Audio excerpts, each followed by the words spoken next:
Was bisher geschah. Mein Spieltagstipp ist jetzt einfach vom Bauchgefühl her ein 2-1. Mein Tipp ein 1:0. Beziehungsweise ein 0:1 im Hamburger Volkspark. In einem Land vor unserer Zeit. In einem Land vor unserer Zeit. Ihr seht es selbst, ich habe den HSV bisher bei jedem Aufeinandertreffen gegen uns komplett falsch eingeschätzt. Hallo, Moje, Jode da, herzlich willkommen auf meinem kleinen bescheidenen Kanal. Ich bin der Leo, schön, dass ihr eingeschaltet habt. Ja, liebe Freunde, schon zum 3. Mal sprechen wir seit Kanalgründung über den HSV, beziehungsweise über ein Spiel unseres 1. FC Köln gegen den HSV. Ja, wir sind ja am Ende der letzten Zweitligasaison zusammen in die Bundesliga aufgestiegen. Am letzten Spieltag sind wir sogar noch überraschend durch eine Niederlage der Hamburger dann auch noch Zweitligameister geworden. Wobei, ich habe ja 1000-mal schon gesagt, ich bild mir darauf nichts ein, dass wir da irgendwie so eine Zweitligameisterschaft gewonnen haben. Das ist ja jetzt wirklich irrelevant. Wichtig ist, dass du direkt aufsteigst. Das haben wir beide vollbracht. Wir haben hier mittlerweile ziemlich viele Berührungspunkte seit der letzten Saison und darüber sprechen wir natürlich. Ja, der HSV. Wie viele Worte habe ich schon zu diesem Verein verloren? Ein weiterer Verein, vor dem ich einen gewissen, ich nenne das jetzt mal Grundrespekt habe. Bekannt geworden als der ehemalige Dino der Bundesliga, der einzige Verein, der die Bundesliga mitgegründet hatte und niemals abgestiegen war. Naja, das war dann irgendwann mal vorbei. Aber auch diese Zweitliga-Zeiten sind jetzt vorbei. Der Dino der Bundesliga galt als ausgestorben, doch das Leben findet immer einen Weg. Das wisst ihr selber. Wie immer glaube ich auch, dass das eine recht schwere Aufgabe sein wird. Allerdings, bezogen auf den DFB-Pokal, sind wir in ziemlich unterschiedlichen Situationen. Ja, wir haben beide unter der Woche gespielt im DFB-Pokal. Die Hamburger sind weitergekommen, während wir ausgeschieden sind. Allerdings, wir hatten die schwerere Aufgabe. Wobei natürlich Heidenheim ist ja jetzt auch schon lange genug Bundesligist. Und somit gehen wir beide mit einem ganz unterschiedlichen Selbstbewusstsein in dieses Spiel. Wir haben eine richtig gute Partie, lasst euch nicht vom Ergebnis täuschen, gegen den FC Bayern München abgeliefert, haben sogar zwischendurch geführt und eigentlich spricht ganz Deutschland darüber, dass wir aus diesem Spiel mit erhobenen Hauptes rausgegangen sind. Aber klar ist, der HSV ist einfach weitergekommen. Und in Anbetracht dessen tue ich mich natürlich wieder schwer, wie ich das Spiel tippen soll. Wir haben unsere Qualitäten, die haben ihre Qualitäten. Wir sind beides richtig gute Aufsteiger im Prinzip. Aktuell sind die Hamburger auf Platz 13, allerdings nur 3 Punkte entfernt von uns. Das heißt, wir liegen näher beieinander, als wir uns das eigentlich vorstellen können.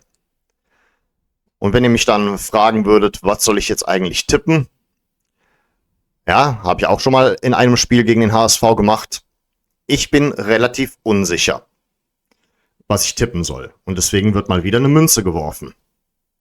In diesem Sinne, liebe Freunde, zum wiederholten Male auf diesem Kanal spielen wir Geiß oder Bock.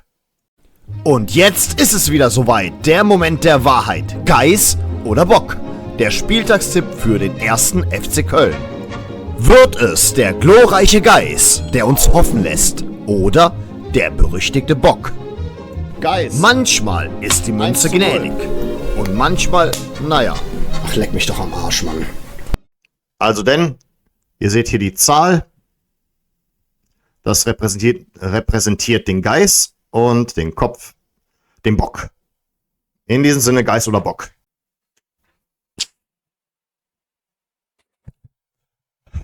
Beruhigt euch, es ist der Bock. Allerdings, ich vermute keine Niederlage. Ich glaube, wir spielen unentschieden und deswegen 2:2.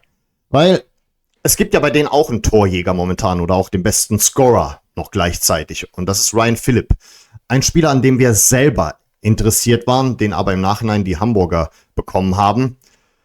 Allerdings, wir haben ja auch eine super Mannschaft zusammengestellt und im Nachhinein habe ich auch noch recht gehabt, dass der absolute Überraschungstransfer oder, ja, was heißt Überraschungstransfer, aber die absolute Überraschung, nachdem wir ihn im Jahr zuvor verpflichtet haben, dann halt Zeit Elmaler sein wird. Und das ist natürlich jetzt auch nochmal so ein Hoffnungsschimmer. Elmaler trifft immer mal wieder.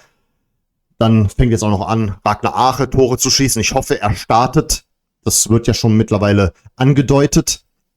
Und darauf verlasse ich mich jetzt mal, dass das zumindest zu einem Punkt führt. Also ich glaube, diesmal verlieren wir dieses Spiel nicht. Jeder Punkt ist wichtig. Wenn es sich um einen Mitaufsteiger handelt, dann muss man eigentlich da schon auf Sieg spielen und indirekt den Sieg schon mit einplanen, weil die Qualitäten ziemlich ähnlich sind. Ja, dann nochmal was an die Hamburger. Also ich finde, ihr habt zu Beginn der Saison eine ziemliche Chance verpasst. Was meine ich damit? Ich will ja eurer aktiven Fanszene nicht irgendwas vorschreiben. Aber wenn man schon als Dino der Bundesliga zurückkehrt, warum habt ihr nicht so richtig aus dem Vollen geschöpft mit diesem Dino-Thema? Zum Beispiel mit so einer Choreografie. Ja, also das hätte es vollgebracht in den gesamten Kontext. Ich sollte wirklich Imageberater werden für Bundesliga-Vereine, egal welchen. Wobei ich glaube, wenn dann sich plötzlich bei mir Hoffenheim oder Wolfsburg melden, dann kann ich direkt Insolvenz anmelden. Ja, also, bin mal gespannt, bin ja auch vor Ort. Auch nochmal auf diese Vorkommnisse beim letzten Spiel zu sprechen zu kommen in Hamburg, wo es zu diesen Übergriffen kam. Also ich möchte dazu mich nicht mehr großartig äußern. Allerdings, ich hoffe einfach mal, es bleibt bei verbalen Scharmützeln und vielleicht den einen oder anderen Transparenten. Aber insgesamt gesehen, bitte, liebe Hamburger, passt auf euch auf, passt auf, was ihr macht, passt auf, was ihr sagt, weil ich habe ja meine Augen und Ohren ja auch offen.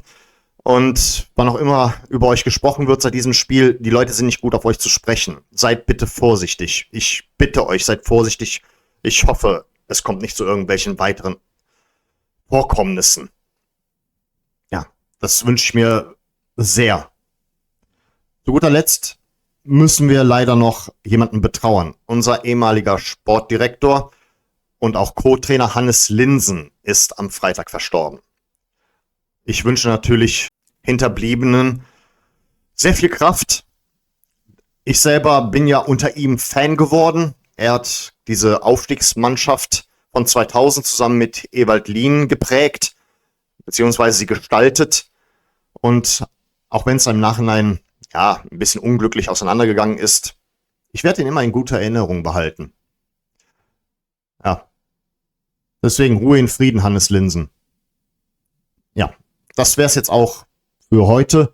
Wir sehen uns wieder zu Reaction und ich bedanke mich recht herzlich für eure Aufmerksamkeit. Vielen Dank fürs Zusehen und ich sag mal an der Stelle auf Wiedersehen. Denn wir wollen uns doch wiedersehen.